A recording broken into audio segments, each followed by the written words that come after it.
Y la idea de hoy entonces es traer 5 metáforas para comprender las redes sociales. Y les voy a explicar por qué.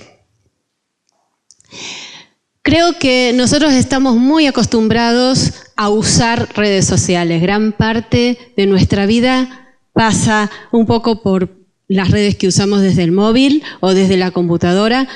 Pero, ¿qué vemos nosotros de las redes sociales? En general, vemos nuestro timeline, vemos nuestro muro y vemos a lo mejor el muro de alguno de nuestros amigos. Pero en la visión del muro como interfaz, como conexión con la plataforma, se nos termina la cosa.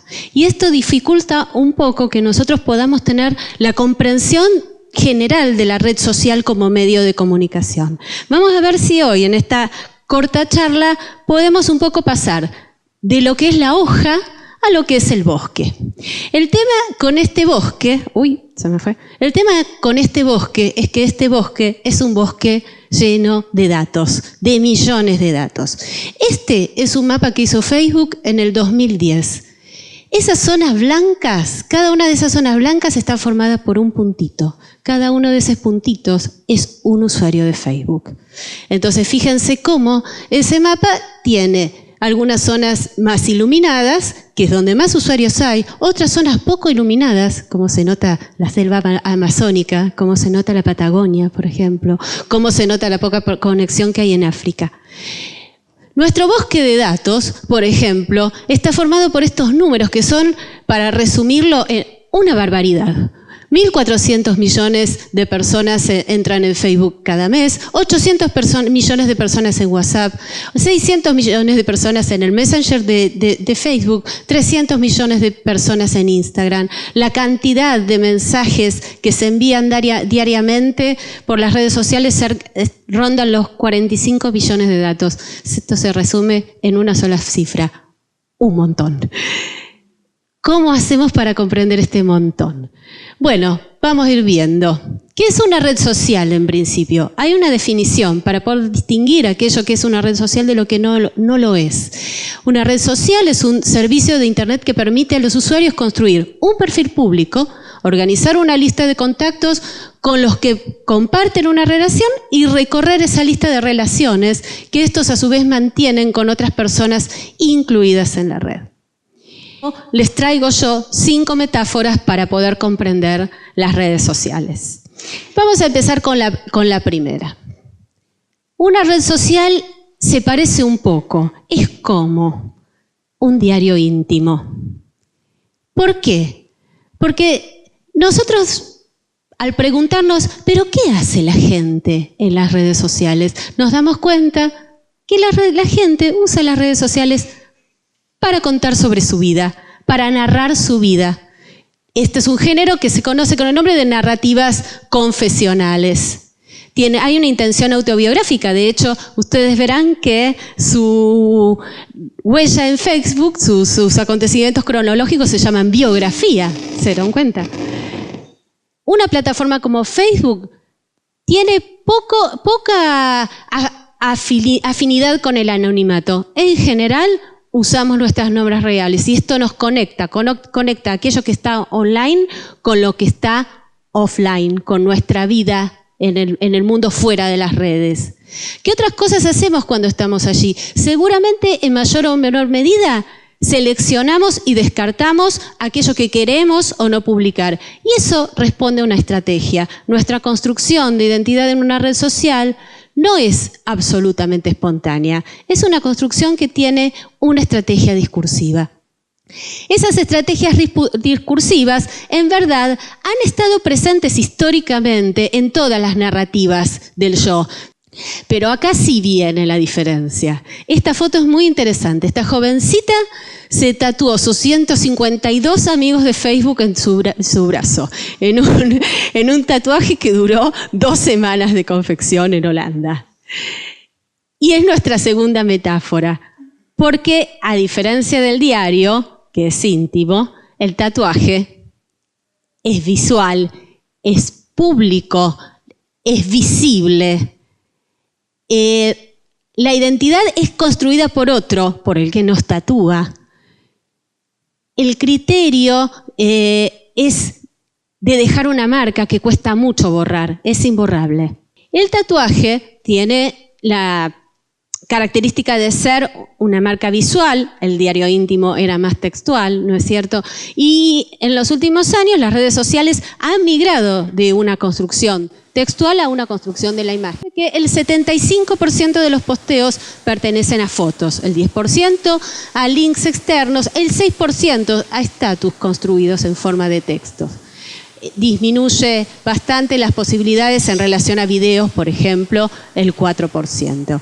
Así que vemos que es una red eminentemente textual.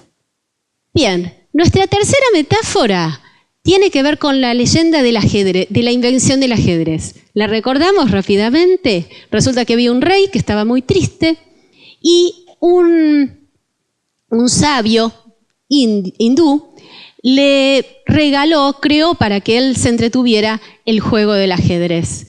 Al rey le gustó mucho el juego y le dijo: ¿con qué te puedo pagar?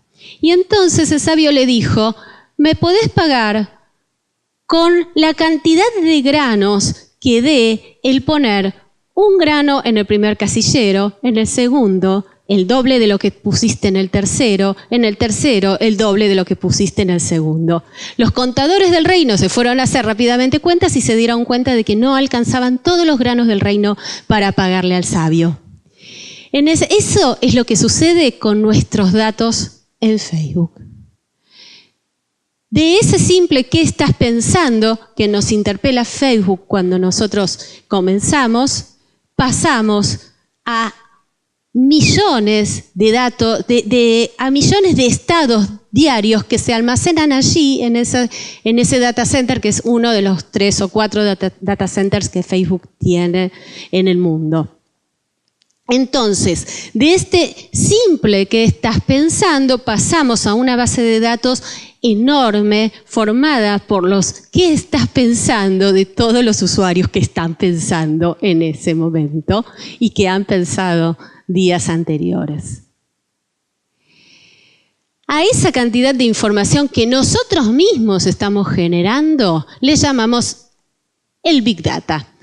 Las redes sociales son grandes productoras de Big Data. Todo lo que nosotros entramos en una red social se convierte en una entrada en una base de datos. En este sentido, entonces, las redes sociales son dueñas de enormes cantidades de datos personales que, aunque les dan un tratamiento de anonimato, ¿no? O sea, hay como una historia registrada, pero esa historia no se asocia a un nombre, según los disclaimers de las redes sociales. Esa información tiene usos, algunos potenciales y otros efectivos, ¿no? Aquí a la derecha tenemos algunos pequeña porción de datos de Big Data. Por ejemplo, Facebook tiene 2.500 millones de fotos, o sea, 250 billones de fotos almacenados a la fecha del 2013. O sea que en estos años debe haber crecido bastante mal. 3.000 millones de likes por día. Allí entonces pasamos a nuestra cuarta metáfora, que es la metáfora de la araña. La araña, ¿por qué? La araña teje una tela y en esa tela toma a sus presas para convertirlas en alimento. Se dice que la araña, esa estrategia de la araña tiene que ver con poder cazar, pero sin hacer un gasto de energía. Y uno podría decir que las plataformas sociales en ese sentido son arañas, porque son proveedoras de contenido, pero no tienen que gastar la energía en producirla, porque la producen los propios usuarios. Me llamó muchísimo la atención, y les digo que fue casualidad, haber buscado la metáfora de la telaraña y después encontrarme con esta foto que es bastante análoga en términos de imágenes con la telaraña. Esta es la visualización de lo que se conoce con el nombre de un filtro burbuja. Un filtro burbuja es el resultado de la acción de los algoritmos de las redes sociales, que los algoritmos que se producen con la gran cantidad de datos que nosotros mismos entregamos. Entonces, a partir de un procesamiento informático, lo que nos devuelven las redes sociales son una oferta que tiene que ver con aquello que nosotros le entregamos. Entonces, si nos gustan los autos, nos devuelven notas asociadas a autos. Si nos gustan los móviles, nos devuelven notas asociadas a los móviles. Y todo aquello que parecería no interesarnos porque a nada le dimos un like o hicimos un comentario, etcétera, todo esto queda dejado de lado. Pero ¿cómo sabemos nosotros, o cómo sabe la plataforma que a nosotros aquello que no marcamos no nos interesa? Entonces, se genera un juego bastante perverso, porque el juego sería: verás lo que más te gusta ver, verás menos lo que te gusta menos, y no verás lo que nunca ves. Y esto generará siempre un consumo pautado en aquello que ya hemos consumido. Y a veces las novedades, los desacuerdos, son interesantes porque el mundo está lleno de novedades y de desacuerdos. El quinto punto, que tal vez se relaciona también con el de la araña, es el mito de Narciso. Ustedes saben lo que le pasó a Narciso, pero la palabra, no sé si se acuerdan, la palabra narcisista seguramente la conocen. Narciso se había enamorado de una ninfa, de la ninfa Eco.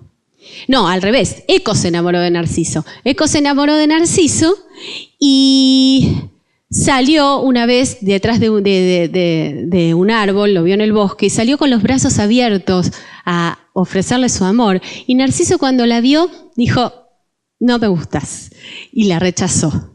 A partir de ahí, Eco se enojó mucho y la llamó a la diosa de la venganza, que era Némesis, y Némesis entonces le hizo un hechizo a Narciso. Lo condenó a mirar siempre su propia imagen en un espejo de agua. Y lo condenó a enamorarse solamente del mismo.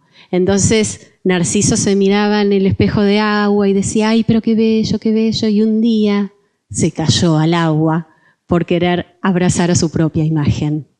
La mayoría de las llamadas redes sociales son en verdad redes egocéntricas. ¿Qué quiere decir esto? Que las redes están armadas no en función de un conjunto de intereses, sino en función de un yo central que se relaciona con otros, ¿no? Donde el centro es una red de anillo donde el centro es el yo. Facebook se privilegia la mirada más individual por sobre la mirada grupal, y se privilegia más la construcción de un propio yo que de una relación con los otros. Son prácticas de interacción individuales más privilegiadas que las prácticas de interacción social. Nos damos cuenta allí que hay una cantidad de oferta de conocimiento, de contenidos, ¿no? Nosotros ponemos muchas fotos, ponemos estados, ponemos videos, y dedicamos la misma cantidad de tiempo a ver las fotos, a leer los posteos, a comentar aquello que ponen los otros, o es más una actitud de nosotros hacia el mundo, ¿no? En ese sentido, nosotros conjeturamos que las subjetividades son fuertes, pero las alteridades, las relaciones con otros son débiles. Entonces, que en esa subjetividad tan fuerte, que no nos pase como a Narciso, que se cayó en el agua y se ahogó y no pudo salir. El vínculo con los otros es un vínculo muy importante. Vuelvo a los mapas. A mí me gustan mucho los mapeos, las visualizaciones en mapas.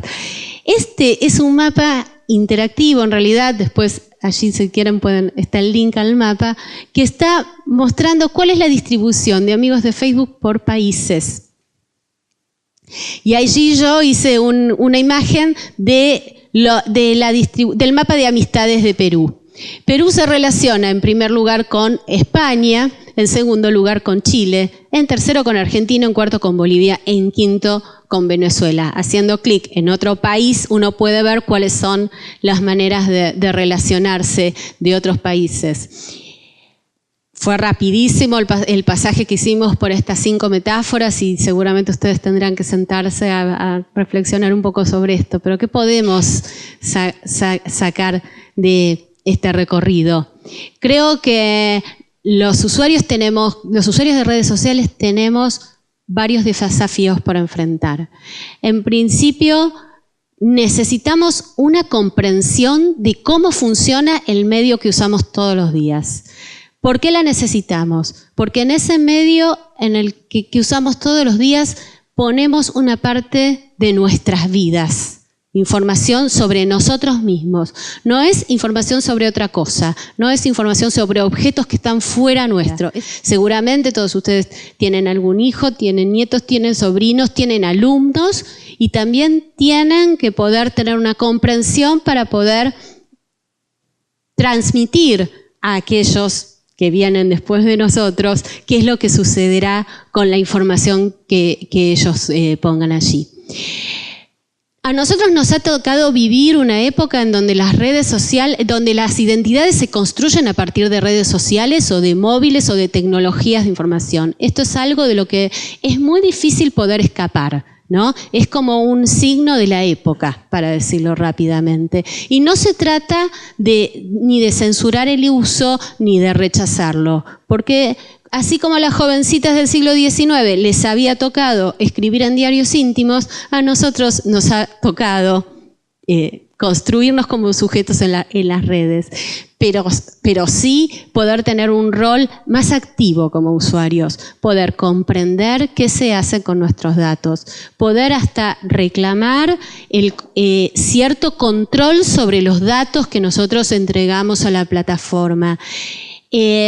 No ser como narcisos, no caernos del otro lado del lago y promover el debate, la conversación, la comprensión del otro, que las herramientas lo posibilitan. Podemos tomar una red social como un espacio de conversación, podemos hacer eso de una red social.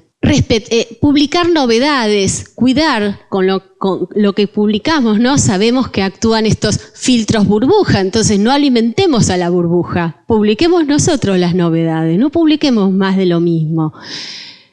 Promovamos la conversación, la opinión diversa, seamos conscientes de que lo que ponemos allí es permanente como un tatuaje, que hay una araña que está al acecho y no nos caigamos mirando nuestra propia imagen en el río como Narciso. Bueno, muchas gracias.